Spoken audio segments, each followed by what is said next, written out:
You see, the third Dalai Lama, the previous Dalai Lama, have many old fashion of watch.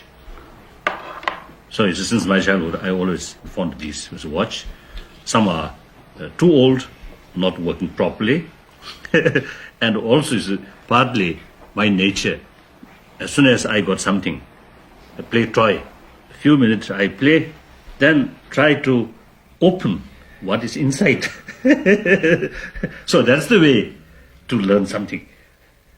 Then later these days, that knowledge sometimes quite helpful. Some watch or some, you see, certain mechanic thing. If something wrong, then usually I can repair. So that I can save some money. Sometimes I satisfy. Sometimes instead of improving, sometimes make worse.